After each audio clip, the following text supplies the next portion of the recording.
et puissant, notre Dieu. Nous levons nos voix pour t'adorer et te dire combien nous t'aimons. Nous levons nos voix pour t'adorer et te dire combien nous t'aimons. Oh, oh, tu es excellent et puissant. Tu es puissant, notre Dieu. Encore une fois, levez les voix. Nous levons nos voix pour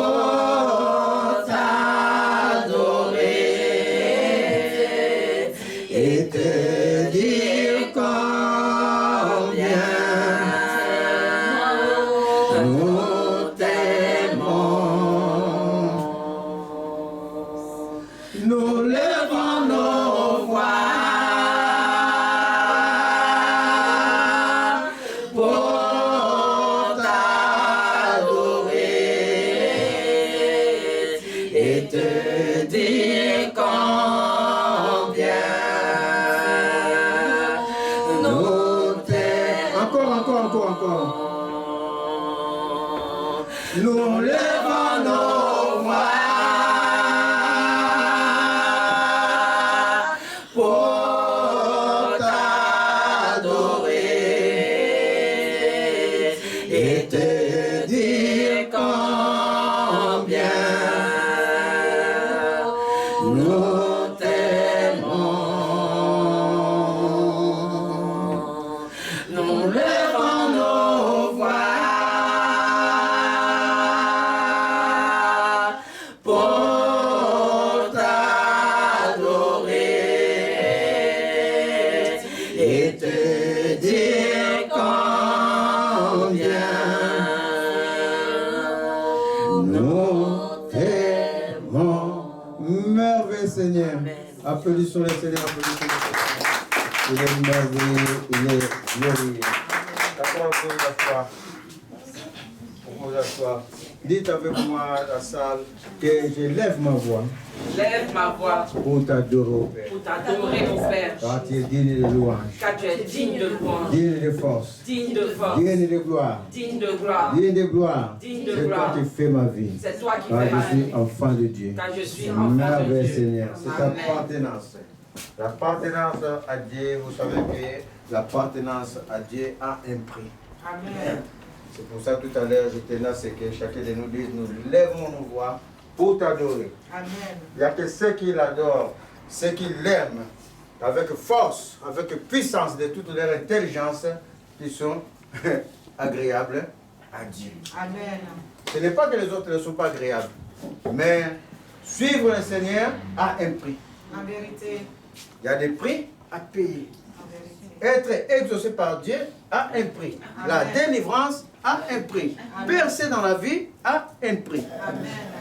Le livre de 1 Timothée 2, tu me mets directement le texte. 2, versets 1 à 10. L'apôtre Paul en est que dit à Timothée, en exhortant, voilà le mot que je cherchais, en exhortant Timothée qui était son enfant, c'est-à-dire qui était son disciple, il dit comme ça, toi donc Timothée mon enfant, fortifie-toi dans la grâce qui est en Jésus-Christ. Ne te fortifie pas à autre chose. Ne cherche pas autre chose dans ta vie. Si tu cherches quelque chose, si tu veux percer, si tu veux une puissance quelconque dans ce monde, si tu veux être placé, si tu veux la délivrance, si tu veux la paix dans la vie, fortifie-toi tout simplement dans la grâce qui est en Jésus-Christ. Car suivre Jésus, c'est une grâce. Amen. Nous ne méritons rien. Non. Nous sommes canailles de naissance. Nous sommes nés comme ça. Mais il n'y a que la grâce de Dieu qui nous couvre. En Jésus-Christ, alors fortifie-toi dans cette grâce. Cette grâce est imméritée. C'est immérité, cette grâce.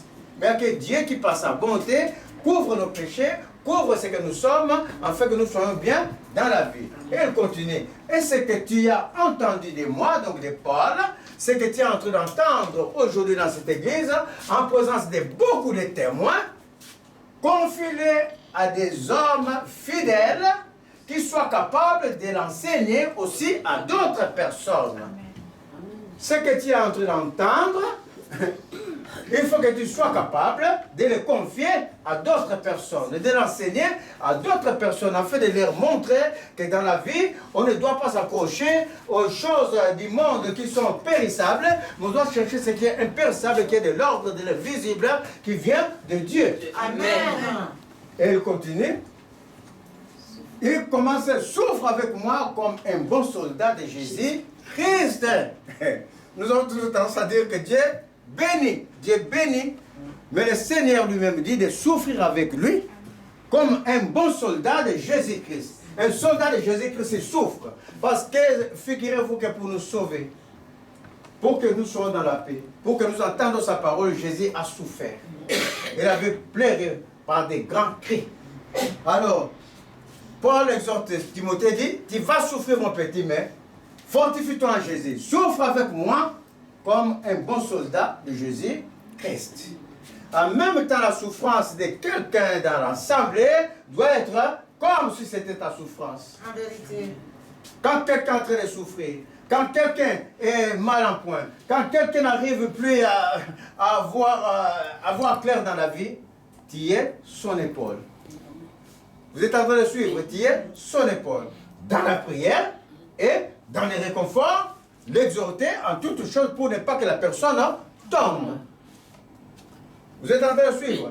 Parce que même les soldats, quand ils sont en train de combattre, vous verrez qu'il s'en va, son ami est tombé, mais il va tout faire pour venir récupérer son compagnon pour partir avec. Sauf avec moi dans ce combat avec Jésus, parce que c'est un combat. Nous sommes dans une élite. Quand tu es en train de suivre le Seigneur, ne suis pas le Seigneur par ce qui est visible. Ne suis pas le Seigneur parce qu'on vient chanter, ça te met la joie dans le cœur, tu rentres chez toi et tu te contentes de cette joie. Il y a encore des choses plus profondes au-delà de cette joie. Il y a des choses plus profondes de ta vie que tu dois chercher en allant vers le Seigneur, en souffrant pour le Seigneur. Car il n'est pas des soldats qui s'embarrasse des affaires de la vie s'il veut plaire à celui qui l'a enrôlé. Voici, on appelle quelqu'un, il s'en va être au service militaire. Cette personne ne va pas amener, par exemple, toute sa maison. Ne va pas amener, par exemple, sa voiture de luxe parce que lui veut, je ne vais pas prendre votre camion, là, moi c'est ma voiture que je vais démarrer. Impossible. Est-ce que tu comprends? Cette personne doit être conditionnée. Il doit être prêt à s'embarrasser des choses qui vont, à se débarrasser plutôt, des choses qui vont les gêner, afin que son service soit en règle. Est-ce que vous comprenez? Il a plaire à celui qui l'a enrôlé. Il ne va pas partir, par exemple, il est au service militaire, c'est lui qui filme les joints. Ça ne va pas marcher avec les lieutenants. Est-ce que ça va marcher avec son chef? Mais non, il ne va pas aller là-bas parce qu'il est habitué à aller boire dans le bar du coin. Il ne va pas aller là-bas, il a sa bouteille des petites bouteilles de whisky dans la poche. Est-ce que ça va marcher? Non. Ça ne va pas marcher. Il va se débarrasser de toutes ces choses afin de plaire à celui qui l'a enrôlé. On va les réveiller le matin. Il n'est pas sourd pour courir, pour faire des exercices et pour suivre son cursus militaire. De la même chose, un athlète n'est pas couronné s'il n'a pas combattu selon les règles. Pour gagner, un athlète doit travailler déjà. Il est en train de poursuivre un but. Nous sommes en train de poursuivre un but. En vérité. La délivrance, la rehausse, la restauration de notre vie. Comme cet athlète-là, quand il va gagner, sa vie est restaurée. Il aura des sous, il aura tout. il aura la paix. Mais avant d'avoir cela, d'abord, il va travailler. Il va s'entraîner plus que toi et moi. Si toi, tu marches 1000 pas dans la journée, lui va marcher 5000 pas dans la journée. Est-ce que tu comprends? Il va endurcir ses muscles, il va endurcir son corps, il va travailler. Et quand il va être sur le terrain, il va continuer à travailler selon les règles. Quand tu vas être devant Jésus-Christ, parce que tu as musclé ton cœur, tu as musclé tes pensées par la lecture, par la parole de vie, tu l'as musclé en acceptant du Saint-Esprit. Maintenant, tu es sur le terrain avec Jésus, tu dois marcher selon les règles de Christ. Autrement, cet athlète sera disqualifié. En vérité. Est-ce que vous comprenez? S'il vient sur le terrain, on lui dit de courir, lui quand on commence à courir, bon, déjà il accroche son copain pour qu'il tombe, là ça ne marche pas. Est-ce que tu comprends? Ou alors, il s'en va là-bas, il se drogue, il se dope pour être encore plus vite courir, ça ne marche pas. Est-ce que vous comprenez? Ne va pas chercher des choses ailleurs. Des choses parallèles. Nous sommes dans un monde spirituel. Si dans la maison de Dieu ça ne te suffit pas, c'est toi qui commences à voir les marabouts du coin pour avoir plus de pouvoir, pour avoir plus de... Ça, c'est ton affaire. Moi, je suis en train de te prêcher Jésus-Christ crucifié et ressuscité. Je suis en train de prêcher Jésus qui est le sacrifice ultime, le dernier sacrifice, qui est au-delà des magiciens, au-delà de la sorcellerie, au-delà des gris-gris, des amulettes, au-delà de... Oh, mes chers amis, je suis en train de prêcher Jésus. Amen. Donc, il faut travailler dans les règles. Et notre règle, c'est quoi? C'est quoi notre règle en tant que chrétien? Quand nous marchons avec Jésus. C'est quoi la première des règles? Non, mais tu n'obéis pas comme obéissance, mais avant d'obéissance, il y a quelque chose. Tu ne viens pas comme ça en même temps. Ah bon, je commence à obéir. C'est pas comme ça que ça se passe. Il y a les bonjours, il y a tout ça là, et notre bonjour avec Jésus, c'est quoi? La foi. Hein? La foi. Oui, la foi. Oui, la foi suivie de la prière. C'est notre première marche avec Jésus. Parce que tu as foi en lui, tu commences à croire aux paroles qu'on t'a dit, que tu vois que c'est des paroles de vérité, donc ta foi commence à s'élever. Et la première des choses, tu ne vas pas être obéissant, impossible. Même moi, actuellement, je ne suis pas obéissant dans toutes les choses. Donc ne me parlez pas d'obéissance tout de suite. Parce que là, Jésus te travaille pour te parfaire. Te parfaire pour que tu sois parfait. Est-ce que tu comprends? Mais l'obéissance a quelque chose, mais c'est dans la marche. Mais la première chose, c'est la prière. C'est notre première règle. C'est notre première règle. Parce que figurez-vous que ceux qui invoquent les marabouts, ceux qui invoquent des esprits, font des imprécations, des incantations. Leur première règle. Et nous, notre première règle, la communication avec notre Dieu. Que tu ne vois pas, c'est la prière. Première chose, prière. Toujours dans le nom de Jésus. C'est la règle. Et il faut que les laboureurs travaillent avant de recueillir les fruits. Quand tu as fini de prier, ça ne suffit pas. Il y a des choses, vous savez que tout un chacun de nous, nous avons des choses bien cachées. Est-ce que vous le savez? Nous avons des choses bien cachées de notre vie. Je ne suis pas en train de dire dans notre vie, mais de notre vie. De par ta naissance, dit le Seigneur, tu as été incirconcis. De par ta naissance, dit le Seigneur, quand il parlait à la Vierge d'Israël, tu étais jeté comme ça, tu baignais dans ton sang. Personne ne te regardait. On avait fait des imprécations, on avait fait des incantations. Il y a d'autres dans la famille qui ont été l'objet de sacrifices. Des choses profondes cachées. Alors ta prière, quand tu vas dire bonjour au Seigneur, quand tu vas lui dire que tu es grand, il faut chercher à rentrer dans les choses profondes. Parce que le Seigneur, il n'est pas physique, il cherche dans le surnaturel. Et pour comprendre les choses profondes dans ta vie, il faut aller dans le surnaturel. Pour comprendre des choses, il faut que ton esprit soit plus élevé que ce que tu vois. Vous êtes en train de suivre? Une prière profonde. Pas une prière parler. Est-ce que je dis cela? Non. Est-ce que je dis de ne pas parler? Je ne suis pas en train de dire d'ouvrir. Il faut ouvrir la bouche au contraire. Quand tu es en train de proclamer comme ça dans l'espace, où il y a des démons qui sont en train d'étendre l'oreille, de regarder comment va l'œuvre. Qu'allons-nous devenir? Est-ce que ça va à la fin des temps qu'on va être tourmenté? Est-ce qu'ils vont prononcer une parole qui va nous tourmenter? Ils sont en train d'écouter la parole Toi, tu es en train de prononcer que moi, je suis enfant de Dieu. Je suis racheté par le sang de Christ. Mon âme dit Abba Père. Ce démon-là est en train d'entendre, d'écouter. Ce démon-là aura du mal à t'approcher. Est-ce que tu comprends? Mais quand tu es comme ça, ils sont en train de dire la même chose dans mon cœur. Les démons là ne peuvent pas lire dans mon cœur. Là, le Saint-Esprit est en train de me lire. Est-ce que vous êtes en train de suivre? Ça, c'est le sorte de prière. Le Saint-Esprit est en train de me lire. Mais ici, on nous dit d'aller dans des choses profondes afin de cueillir les fruits. Et les choses profondes là, nous allons les chercher de plusieurs manières, de toutes les manières possibles. Dans la prière silencieuse, tu te concentres devant le Seigneur. Tu m'avais montré ce matin, Père, en me réveillant, quelque chose que je n'avais pas compris, ou je comprends presque la moitié. Les choses cachées sont pour Dieu, mais les choses révélées sont pour ses enfants, au Père. Fais-moi rentrer dans la profondeur de tes pensées. Sachez que je vais vous dire une chose. Personne ne peut dire que Jésus-Christ est Seigneur si ce n'est par le Saint-Esprit. Vous êtes en train de suivre? Mais toi-même dans ta conduite, tu es avec le Seigneur, le Saint-Esprit te parle, et dans ta conduite, tu vas par exemple, tu restes de 6 h du matin à 18 h, tu es dans un milieu où tu es en train de boire, tu es en train de fumer, tu es en train d'entendre des paroles malsaines. D'accord? Dans l'entretemps, tu es chrétien. Dans l'entretemps, tu viens à l'église et tu parles de Jésus. Et moi, je te dis que personne ne peut dire que Jésus est Seigneur si ce n'est pas le Saint-Esprit. Mais sache que toi, le songe que tu vas avoir, ça ne serait pas par le Saint-Esprit. Vous êtes en train de suivre?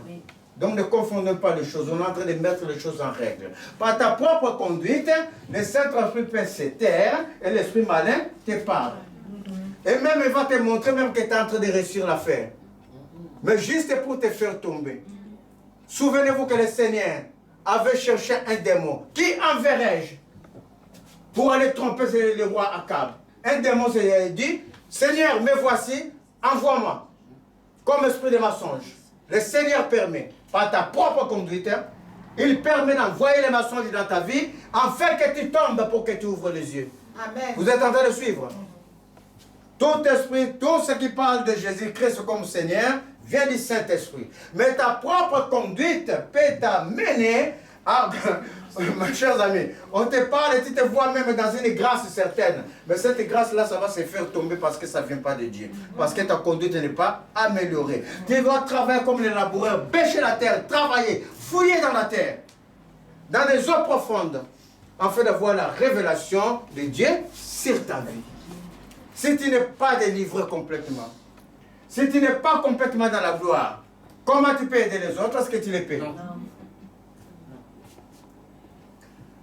Exemple simple, un enfant qui est dans la famille, le père ne travaille pas, la mère ne travaille pas, ils sont vraiment dans l'état de pauvreté extrême. Et l'enfant veut quelque chose. Est-ce que cet enfant-là peut même s'approcher des parents pour demander? Non.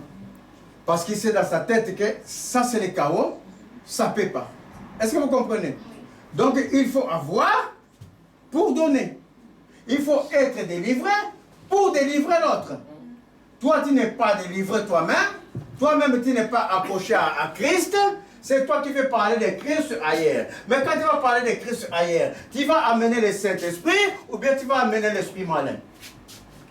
Hein? Dites-moi, quel esprit tu vas lui amener à la personne? Travailler comme les laboureurs. Bêcher la terre. Aller dans les eaux profondes pour connaître les secrets de Dieu. C'est fortifier toujours dans le Seigneur, quelle que soit la peine, quelles que soient les difficultés, avancer avec force, avec puissance, afin d'avoir tout du Seigneur. Lui-même, le Seigneur Jésus, a dit, le Fils ne fait rien par lui-même. Le Fils fait ce qu'il voit faire par le Père, et le Fils le fait pareillement. Parce qu'il allait dans les eaux profondes, il allait devant le Seigneur, tout le temps s'attendait au feu vert du Seigneur. Vous êtes en train de suivre. Ça, c'est les règles. Ça, c'est la règle primordiale. Et il y a un prix à payer. Elle continue. Souviens-toi, on a passé là, comprends ce que... non, il faut que l'apôtre, voilà. Comprends ce que j'ai dit, car le Seigneur te donnera l'intelligence en toutes ces choses que je suis en train de parler. Souviens-toi, dit à Timothée, de Jésus-Christ, ici de la paix, de la postérité de David. Il y avait même un Messie à l'époque de Jésus qui s'appelait Bar-Jésus, à l'époque des apôtres. Bar-Jésus. Vous comprenez? Bar comme même barrage. Barrage contre Jésus. Bar-Jésus. Tu comprends? Il y a des dieux qui ne sont pas dieux, qui se proclament Dieu. Qui peuvent faire la force de certaines personnes. Dans la famille, on donne quelque chose à quelqu'un et la personne aussi voit les bienfaits. Mais les bienfaits là, ça l'amène à la destruction. Parce que ça ne vient pas de Jésus. Et le malin, lui, il donne, il vient que pour détruire. Il a un terme. Au bout de ce terme-là, quand les conclusions de l'alliance ne sont pas respectées, les malins vont se tourner vers la personne. Ou se reprendre sa vie, ou prendre la vie d'autres personnes. Mais lui, Jésus, quand il donne pour la vie. Alors, souviens-toi de Jésus, ici de la postérité de David, c'est très important ça. C'est pour ça que depuis qu'on est enfant, on nous parle toujours Jésus, fils de David. On ne parle pas Jésus, fils de Moïse, Jésus, fils de David. Selon ce que le Seigneur a dit, dans la maison de David, il naîtra le Messie. Et ce Messie ne vient que de la tribu de Juda.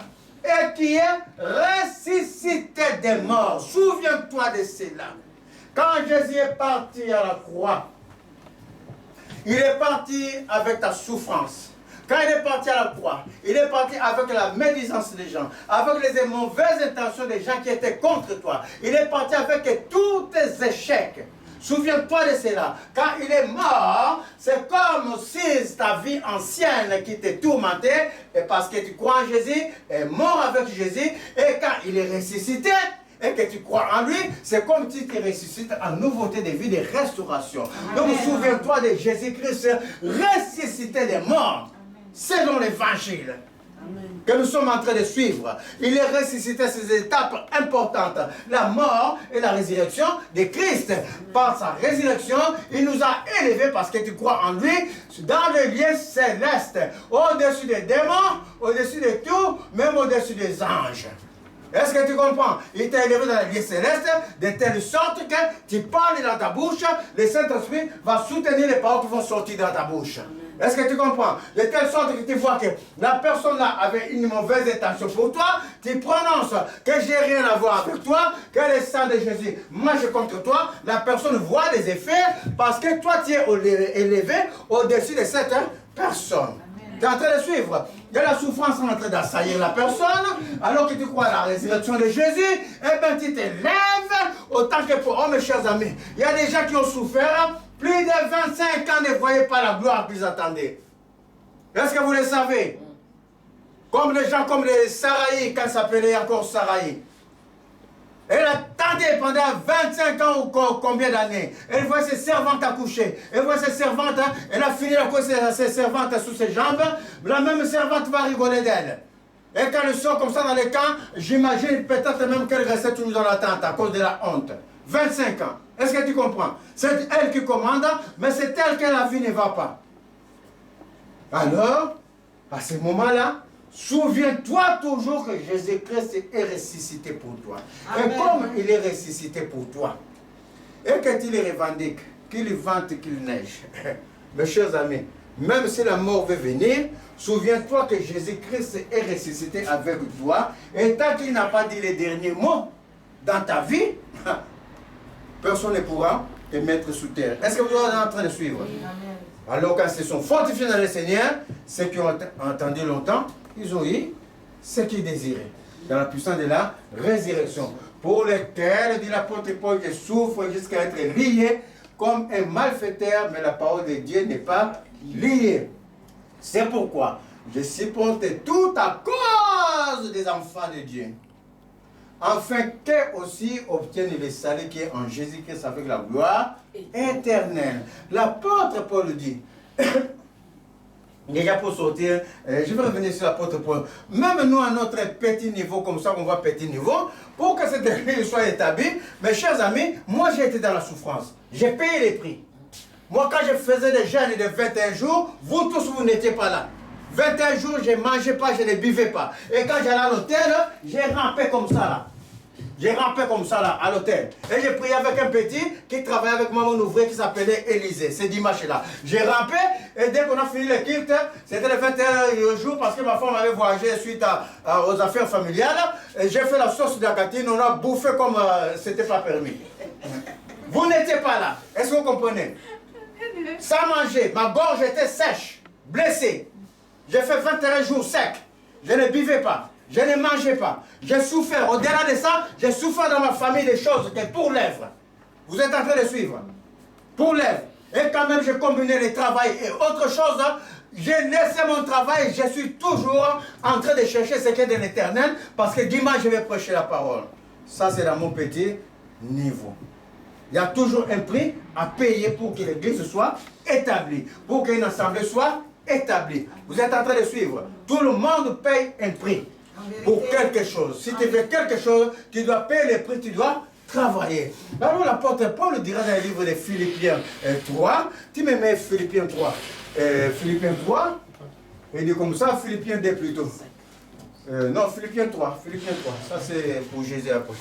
Philippiens 3, juste à côté de Philippiens 3, l'apôtre Paul dira, s'il s'agit des affaires du monde, s'il s'agit d'être dans l'orgueil, dans la puissance que je m'accroche à quelque chose dans ce monde, tu n'as pas trouvé, c'est Philippiens 3. S'il s'agit de ces choses, moi l'apôtre Paul, réjouissez-vous au reste et réjouissez-vous dans le Seigneur. Je ne me lasse point de vous écrire les mêmes choses, dit l'apôtre Paul à répétition. Réjouissez-vous, fortifiez-vous tout dans le Seigneur, et pour vous cela est salutaire. Pour être dans la paix dans la vie, là ils sont de Timothée, il est en train de parler à cette communauté des Philippiens, mais c'est le même message, réjouissez-vous tous dans le Seigneur. Prenez garde aux chiens, pas les chiens là qui attaquent les gens là, les hommes méchants, les hommes qui vont t'induire en erreur. Heureux celui qui ne marche pas selon la voie des méchants, qui ne s'arrête pas dans l'assemblée des pécheurs ou des moqueurs, mais qui prend son plaisir en l'éternel, à la loi de l'éternel. Donc les méchants, c'est ceux qui sont des chiens qui vont t'induire en erreur. C'est ceux qui vont critiquer les gens, c'est ceux qui vont mal parler des autres, c'est ceux qui vont fermenter des mauvais desseins, des pièges contre les autres. Méfie-toi d'eux. Prenez garde aux mauvais ouvriers. On est dans l'œuvre de Dieu, nous sommes ouvriers devant le Seigneur. Il y a ouvriers et ouvriers. Il y a des bons ouvriers comme il y a des mauvais ouvriers. Et cela se voit clairement par les œuvres du Saint-Esprit. Si tu as le Saint-Esprit à toi, tu seras à même de distinguer. Est-ce que vous êtes en train de suivre? Tu seras même de distinguer cet ouvrier-là. Je peux avoir confiance parce qu'il a Christ. Celui-là, prenez garde aux mauvais ouvriers. Prenez garde aux faux circoncis, les faux frères qui cachent des choses. Ils peuvent être dans des grandes congrégations, dans une congrégation. Mais pendant ce temps, il n'est pas dans le Seigneur. Son but, c'est de détruire l'œuvre de Dieu. Parce que c'est de l'agent de Satan. Mais il est parmi les gens dans l'assemblée. Il s'assoit. Il peut être même zélé dans l'œuvre. Évangéliser, faire toutes choses, mais il est en train de poursuivre un but dans les secrets, dans l'ombre des ténèbres. Il est en train de placer les pions. Dans l'ombre des ténèbres, il est en train de placer les pièges. Et pendant ce temps, il est zélé dans l'œuvre, les gens ont confiance en lui. Vous êtes en train de suivre. Et tout cela sont discernés par le Saint-Esprit, le discernement des esprits. Demandez le discernement des esprits pour ce que tu es en train de suivre. Le Seigneur a dit le discernement des esprits. Prenez garde à ces faux circoncis. Car les circoncis, c'est nous qui rendons à Dieu notre culte par l'Esprit de Dieu. Amen. que nous glorifions en Jésus-Christ. Ce n'est pas moi qui me reçois et qui ne mettons point notre confiance en la chair. Ça, c'est les circoncis. Qui ne mettent pas leur confiance en l'homme. Qui ne mettent pas leur confiance parce qu'il était voir grand résultat toute la ville de Toulouse qui va me placer. Non, moi je vais te dire, dans mon cœur, je sais que Jésus va me déplacer même au-dessus de toi. Amen. Et toi tu es à Toulouse, moi je vais posséder la France. Est-ce que tu comprends? C'est ça l'histoire. Donc, méfiez-vous de ces gens. Moi, Paul, Dieu commence maintenant à parler de lui pour montrer les sacrifices qu'il a fait pour gagner Christ. Vous connaissez la vie de Paul. Intelligent. Parce qu'il était intelligent, un grand théologien, pharisien, qui travaille les Écritures, un grand théologien, un docteur des lois, qui travaille la loi de Dieu depuis sa naissance. Il connaît bien la loi de Moïse, il connaît bien les 5 livres de la Bible. Calé, bloqué. Et moi aussi, cependant, j'aurais sujet de mettre ma confiance en la chair, si je veux dire Paul. Car si quelque chose croit pouvoir se confier en la chair, moi, Paul, je le puis davantage. Quand il regarde la communauté, quand il regarde son niveau d'études, il est docteur de loi. Et il n'est pas n'importe quelle loi, ce n'est pas la loi du monde, la loi de Dieu qui régit toutes choses. Autrefois, tout était théocratique, un gouvernement théocratique. Est-ce que vous comprenez? C'est pour ça qu'il y a des pays jusqu'à aujourd'hui, quand ils montent à la présidence, ils les jurent par la Bible. Moi aussi, cependant, je peux me confier à la chair si je veux, je n'ai plus d'avantage. Parce que moi, Paul, mon petit, circoncis le 8e jour. On n'est pas en train de parler de la loi du monde, de l'intelligence de la fait l'IA. L'IA ne dépasse pas l'intelligence de l'homme. Est-ce que vous le savez? Il faut que l'homme mette des connaissances dans l'IA, multiplier les connaissances. L'IA ne peut pas produire ses propres connaissances, c'est impossible. Est-ce que vous savez cela? L'IA. Moi, Paul, je suis circoncis le 8e jour. La circoncision. Si tu n'es pas circoncis, si tu n'étais pas circoncis à l'époque, tu n'étais pas enfant de Dieu parce que c'était une alliance de sang avec Dieu. Une alliance de sang. C'est pour ça que Moïse voulait on voulait tuer Moïse. L'Esprit de Dieu voulait tuer Moïse. Parce que Moïse n'avait pas circoncis ses enfants. Est-ce que vous comprenez? Dans le désert, l'alliance de sang avec l'Éternel. Il avait oublié cet aspect. Et gloire soit rendue à Dieu. La femme, issue d'une autre lignée de Moïse, d'Israël, mais qui sont ailleurs, connaissait cette loi par des mauvais dieux. Il connaissait qu'il y a une loi de sang, une loi de la circoncision. Il a circoncis l'enfant, il a dit Moïse est l'époux de sang. Il est mon époux de sang, maintenant, peu importe. Il a circoncis et Moïse n'est pas mort. Est-ce que vous comprenez? De la race d'Israël. De la race, pas d'Israël comme nation. Nous ne sommes pas en train de parler d'Israël des nations. Je suis en train de parler d'Israël issu de la Bible, issu de Dieu. Vous êtes en train de suivre? Je suis en train de parler du peuple de Dieu choisi. L'Israël de la Bible, pas l'Israël des nations. Est-ce que vous êtes en train de suivre? Car l'Israël de la Bible, c'est vous et moi. C'est ceux qui ont accepté Jésus. Car la descendance d'Abraham, c'est ceux qui acceptent Jésus, qui sont descendants d'Abraham. Amen. Vous êtes en train de suivre la distinction? Issu de la race d'Israël.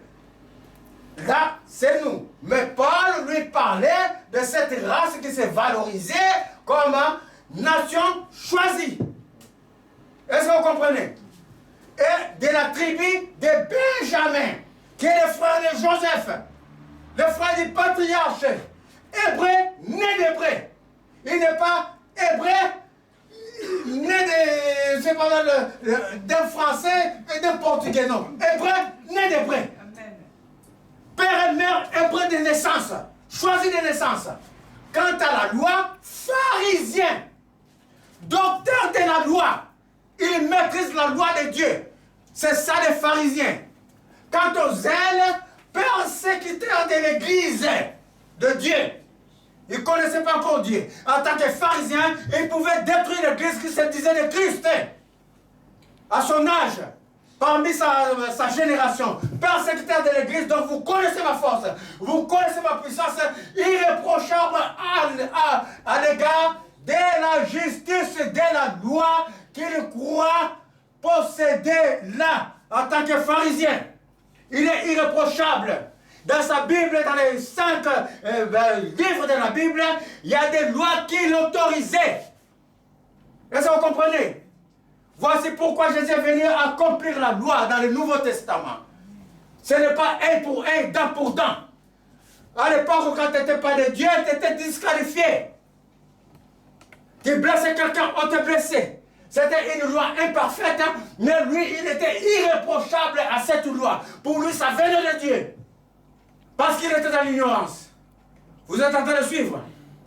Jusqu'à ce que Dieu lui ouvre les yeux, qu'il sache que Dieu n'aime pas qu'on répande le sang des nôtres. Et pourtant tout cela était écrit depuis l'Ancien Testament. Mais lui qui était docteur de la loi, son esprit était enfermé par les malins. Car les malins ne t'amènent que te fait croire que ce qui est bien, mais t'amènent qu'à la destruction. En vérité. Cela est écrit depuis le Nouveau Testament, dans l'histoire de Caïn et d'Abel. Depuis l'Ancien Testament. Depuis l'Ancien Testament. Que je demanderai à l'homme le sang de l'homme qui est son frère. Et lui, docteur de la loi, il aurait dû le connaître. Est-ce que vous êtes en train de voir la défaillance de croire à sa force, à sa puissance? Mais ces choses qui étaient pour moi des gains, qui procuraient des gains, la gloire, je les ai regardées comme une perte à cause de Christ. Et même, je regarde toutes choses comme une perte à cause de l'excellence de la connaissance de Jésus-Christ mon Seigneur, pour lequel j'ai renoncé à tout. Il pouvait rester pharisien. Il était dans sa gloire. Il pouvait rester méchant. Il pouvait rester tout ce qu'il était. Tout ce qu'il allait manquer, c'est la vie éternelle. Mais la gloire de ce monde, il allait la voir. Est-ce que vous comprenez? Mais il a tout abandonné à cause du mystère de Dieu emmagasiné en Christ, qui est un grand mystère de Dieu. C'est un grand mystère Christ. Mon Seigneur, pour lequel j'ai renoncé à tout, et je le regarde comme de la boue afin de gagner Christ et d'être trouvé en lui, non avec ma justice à moi, celle qui vient de la loi. Vous vous souvenez quand j'avais mis grâce là dans Timothée? Il y a la grâce, il y a la loi.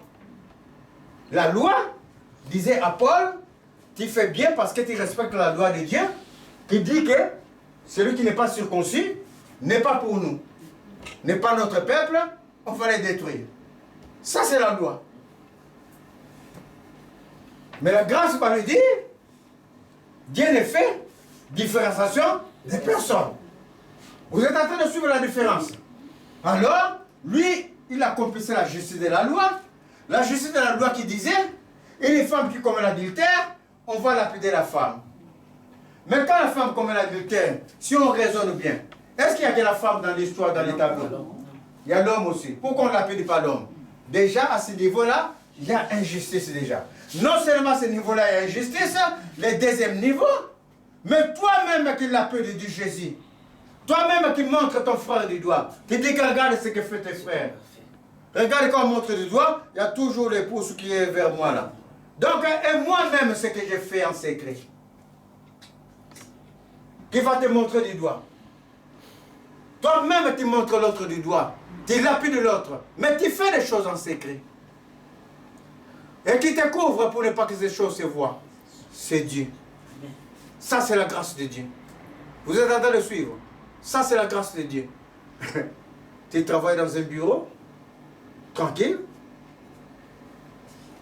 Il y a des papiers. Et ton chef, il te fait confiance. Il a laissé tous les papiers. Attends, il dit, mais tu fais signer par exemple PO, tout ça, donc voilà, à mon nom et tout. Et toi, tu en profites de cette notoriété. Tu commences à signer des mauvais documents pour, par exemple, déplacer des choses. Là, le chef ne te voit pas, il a confiance. Mais quelqu'un est en train de voir tes manigances. Dieu est en train de te voir. Et pendant ce temps, le Seigneur, lui, il ne veut pas que tu sois dans la honte. Il est en train de te parler. Il est en train de te travailler. Il est en train de te faire labourer la terre parce que quand tu viens, quand tu as fini tes méfaits au travail, figurez-vous que tu es une fervente priante devant l'Éternel. Quand tu vas commencer ta prière à 8 heures, nous on est en train de ronfler jusqu'à 2 heures du matin, toi tu es tout dans la prière. Mais le matin, c'est toi qui vas aller falsifier. Mais la nuit, c'est toi qui es dans les trucs que le Seigneur est en train de te regarder. Mais ça, c'est clopé de 2 pieds. Alors le Seigneur, il ne veut pas ta perte. Il voit que tu as un coin qu'il aime. Mais qu'il y a un poids. Dans ces points-là, il va vouloir enlever ces petits poids-là. Il va commencer à te parler. En premier, c'est l'Esprit de Dieu qui va commencer à te parler sur l'affaire que tu es en train de faire. Tu vas voir qu'un jour tu veux signer une figuration simple, et le directeur aussi rentre en même temps, tu sursautes. Oh, ce n'est qu'un songe, hein? Tu continues ton méfait. 2 à 3 fois ça passe comme ça, le Seigneur est en train de te dire, mon petit, arrête. Si tu arrêtes, le directeur même ne saura pas tout ce que tu avais fait parce que moi, le Seigneur, je ne t'ai pas dévoilé. Tout va se passer bien, tu continueras ton travail dans la paix puisque tu seras en conformité avec moi, Jésus. Ça, c'est la grâce de Dieu. Ça s'appelle la grâce. La loi dit que si le directeur t'attrape là, quand l'affaire va être vue, tu vas en prison. Ça, c'est la loi, tu es condamné directement. Lui, Jésus, il veut te récupérer. Récupérer ton âme et que tu te vives dans la paix parce que tu les connais. Alors il va mettre tout possible. Et quelquefois, ce n'est pas un songe que le directeur va venir. Quelquefois, Jésus, pour te mettre directement dans les trucs parce qu'il voit ton cœur, tu l'aimes, mais ton cœur aussi est rempli de méfaits. Alors le directeur va t'attraper vis-à-vis. Mais ça ne va pas aller loin. Quand il va t'attraper vis-à-vis, ah mon petit, donc depuis le temps là, que je te fais confiance, c'est ça que tu me fais. Vraiment, c'est ça que tu me fais. Tu commences à plaider, vraiment, pardon, monsieur le directeur, je ne répéterai plus et tout. Et le Seigneur voyait la sincérité dans ton cœur. Est-ce que je suis en train de dire à quelqu'un de faire les méfaits et d'attendre que Jésus vienne le sortir? Je suis en train de donner l'exemple. Tout en sachant que je ne suis pas Dieu pour savoir comment Dieu va agir. Moi, je ne fais que préfigurer. N'allez pas mettre sur Internet que le pasteur a dit. Quand tu vas demander, entre-temps, Dieu n'a pas dans sa volonté, il a touché le directeur dans le cœur. Il m'a dit, bon, mon petit, ne répète plus parce que c'est toi qui es le plus intelligent de tous ici. Mais si tu continues, moi je te renvoie. Il est ferme. Hein? Tu te tiens dans la place et la bonté de Dieu agit. Ça, c'est la grâce de Dieu. La loi est pour les contrevenants. Ça condamne. Mais pendant que ça condamne, la loi ne finit rien parce que les vols dans ces bureaux, si c'est que la loi, ça ne finira pas. Même si on envoie les messieurs, on met quelqu'un d'autre, peut-être qu'il va faire encore plus que les premiers. Donc, ça c'est la loi.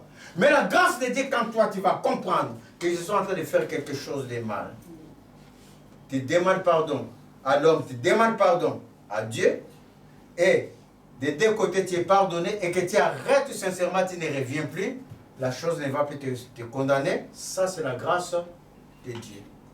Est-ce que vous suivez la différence? Alors, lui, Paul, était, à l'égard de la loi, il était correct. Et toutes les choses, il faisait parce qu'il disait que j'obéis à la loi de mon Dieu. Sauf qu'il était aveuglé. Il était aveuglé. Alors, quand il a donné sa vie ancienne qui faisait sa force à l'Éternel, le Seigneur t'amène aujourd'hui à donner ce qui fait ta force. Pour avoir la délivrance complète. De donner ce qui fait ta force. Pour avoir la réhausse que tu es en train de chercher. Donner ce qui fait ta force. Il y a d'autres dans les affaires, d'autres personnes dans la paix de la vie, d'autres dans la délivrance. La délivrance est là. La réhausse est là. Tout est sur le plateau. Mais il y a quelque chose que le Seigneur veut que tu travailles comme ce laboureur. Que tu les lui donnes. La force, c'est si tu croyais qu'en faisant des affaires, c'est cet homme-là qui allait t'aider. Parce que cet homme-là possède des entreprises. Parce que cet homme-là sait parler. Le Seigneur te dit aujourd'hui, tu vas me donner cela. Parce que ce n'est pas lui qui tient les rênes, c'est moi l'Éternel qui tient les rênes. Est-ce que tu es en train de suivre? Amen. Si c'est la délivrance, le Seigneur dit, c'est moi qui délivre. Accroche-toi à mon sang, ne t'accroche pas, mes chers amis. Moi, quand j'ai pris pour la personne, quand je relance les oracles sur la vie de la personne, celui qui fait, ce n'est pas moi, c'est le Saint-Esprit. Est-ce que vous le savez? Amen. La parole dit, le Saint-Esprit soutient toutes les paroles qui sortent de la bouche de ses enfants. Et moi, je suis accroché à cette parole-là. Moi, quand j'ai fait les oracles, quand j'ai pris pour toi, je ne prie pas pour autre chose. Je prie parce que je suis accroché à la parole de Dieu qui me dit d'aller chasser les démons, qui me dit de mettre la main, de guérir les malades, qui me dit de restaurer les vies et que le Saint-Esprit soutient toutes les paroles qui sortent de ma bouche. Et je suis convaincu de ça. Comme je suis convaincu de ça, ça plaît à Dieu quand je mets ma main, qu'il guérisse, quand je mets ma main, qu'il délivre. Vous êtes en train de suivre? Dans tout cela, moi je le ferai, je suis que l'intermédiaire qui s'accroche à la parole de Dieu. Amen. Donc c'est toi. Bon, c'est grave là, c'est tout. C'est toi. Tu t'accroches à ce pasteur. Est-ce que moi j'ai dit que de ne pas écouter les pasteurs? Tout ça, il faut mettre l'accent parce qu'il y a tellement de choses qui se passent maintenant. C'est la débandade complète. On est dans une époque terrible. Où il y en a d'autres qui te diront que moi je vais prier à la maison. Mais ceux qui ont prié à la maison, ceux qui se sont isolés, c'est ceux qui ont été attaqués. Dans la maison de Dieu, qu'est-ce qu'il y a dans la maison de Dieu? L'exhortation, les uns les autres. Les réconforts et la marche spirituelle, comme je suis en train de vous dire, là, maintenant là, pour que vous sachiez où mettre les pieds pour bien marcher dans la droiture, dans la vie. Ceux qui s'isolent comme Ève a été attaquée parce qu'Ève était isolée d'Adam. On ne dit pas qu'Ève était avec Adam. Ève était isolée. Satan vient le trouver et Ève appelle son mari pour lui donner les fruits. Donc on suppose que le mari était à l'écart. Il n'était pas présent dans la scène et que le mari a pris les fruits après. On ne s'isole pas dans la spiritualité. Dans la spiritualité, d'ailleurs, tu ne marches pas déjà seul parce que Jésus marche avec toi dans le surnaturel. Donc toi, si tu veux t'isoler, mes chers amis, tu auras des problèmes. Parce que dans le monde spirituel, il marche 2 à 2, 3 à 3. Même l'archange Michel, l'autre, comment s'appelle, Gabriel dans Daniel, quand il est venu dans la prière de Daniel, il a demandé secours à l'archange Michel pour venir. Dans la spiritualité, Jésus ne marche pas seul. Jésus, il marche avec le Père, avec le Saint-Esprit et avec lui-même. Impossible qu'il soit fait, il est la plénitude. C'est ça la vie spirituelle. Vous êtes en train de suivre? Ne te distraitez pas, c'est ça la vie spirituelle. Donc, où en étais-je? Oui, pour parvenir, si je puis, à la résurrection de Christ. Donc, on ne marche pas seul, on marche avec Christ. Pendant que tu marches avec Christ, tu laisses toute ta vie à Jésus.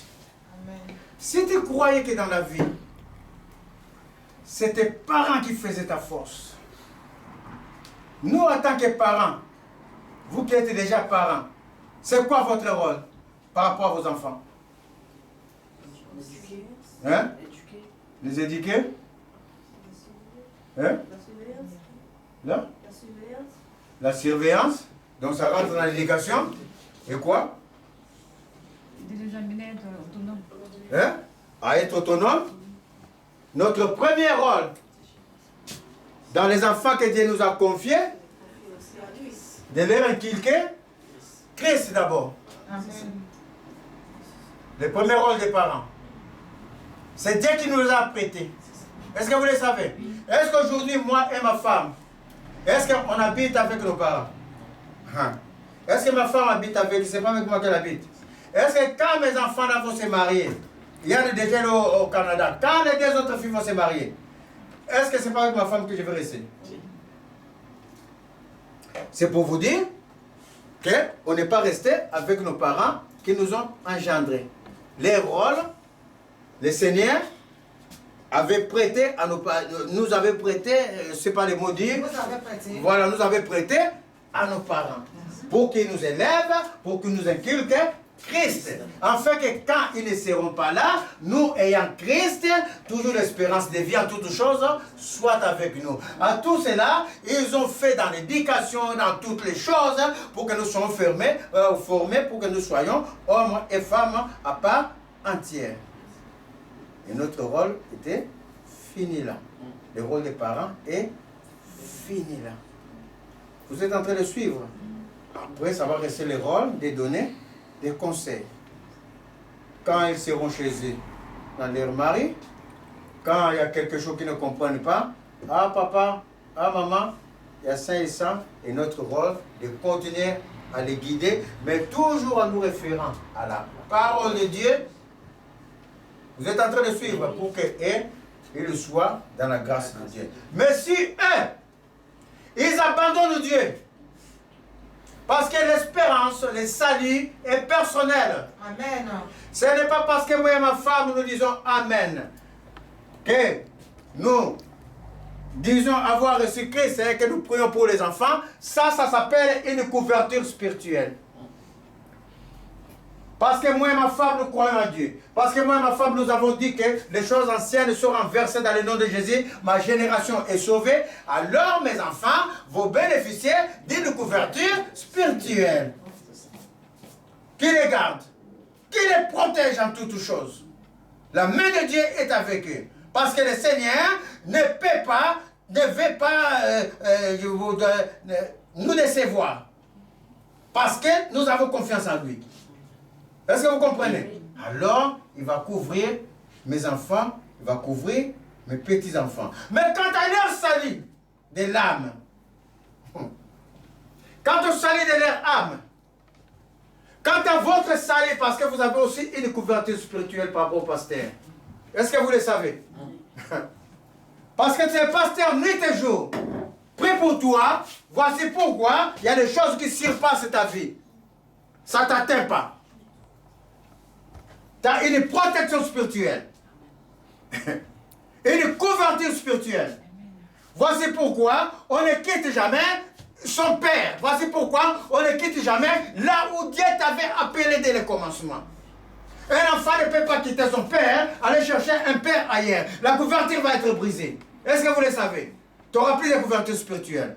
Mais quant à ton âme, quant au salut de l'âme, c'est toi qui vas chercher le Seigneur personnellement. Vous êtes en train de m'écouter, même mes enfants, vous êtes en train d'entendre. Quant au salut de votre âme, c'est vous qui devez plonger dans le Seigneur. Pour que votre âme soit sauvée. Vous devez plonger dans le Seigneur. Plus que moi-même. Parce que vous êtes de la génération qui arrive, qui doit surpasser les adultes. Moi, j'ai surpassé ce que mon père avait fait dans la vie. Je l'ai surpassé. Si je n'ai pas surpassé mon père, ça veut dire que je n'ai rien fait dans la vie. J'ai surpassé. Parce que moi, je connais Christ d'une manière profonde, que mon père ne connaissait pas. J'ai surpassé mon père en connaissance de Dieu. Je l'ai surpassé dans beaucoup de choses. Dans la compréhension des choses. Vous devrez nous surpasser, être en Christ, afin de sauver votre âme. Mais si vous accrochez à l'espérance, celle des parents vont prier pour nous, alors là, ça va être grave. Vous êtes en train de suivre. Alors là, Christ vous amène à abandonner, de dire dans vos pensées que moi, mon père et ma mère prient, moi, mon pasteur prie, j'ai une couverture spirituelle. Christ te dit, ce n'est pas lui qui est le sauveur. Le sauveur, c'est moi, Christ. Tu dois t'accrocher à Jésus. L'abandon à toutes choses. Pour la réhausse, pour la paix de la vie. Pour toutes choses, il y a un prix à payer. il y a un sacrifice à faire. Le sacrifice là, ce n'est pas des bougies, ce n'est pas ce n'est pas des amulettes. Le sacrifice là, il y a un seul sacrifice qui a été fait dans notre vie. Un seul sacrifice qui a payé, qui a tout réclamé. Tout ce que les gens peuvent faire dans notre vie. Mes chers amis, tout ce que les gens ont fait sous les arbres, dans l'eau et tout, des incantations et tout, quand le Seigneur commence à révéler ces choses, sache que dans ta vie, il y a un seul sacrifice qui a été payé parce que tout est à base du sang. Ils ont coulé le sang. Il y en a d'autres qui ont commencé par couler le sang des animaux. Du sang des animaux, c'est parti avec des sangs humains. Est-ce que vous comprenez? C'est ça le piège de Satan. Il commence progressivement. Et il y en a d'autres qui ont coulé directement avec sans humains. Sans s'en rendre compte, ils ont ils ont baptisé et l'alliance a été scellée. Il n'y a aucune alliance qui se fait sans le sang. L'alliance ne se fait pas avec de l'eau. Les alliances mystiques ne se font pas avec quoi? Ça se fait avec du sang.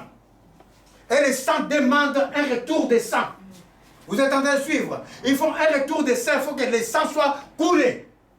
Voici pourquoi ils sont en train de devenir fous et en train de devenir ceci, parce qu'on leur demande le retour de sang, ils ne peuvent plus. Donne celui-ci dans la famille, ils ne peuvent pas donner. Est-ce que tu comprends?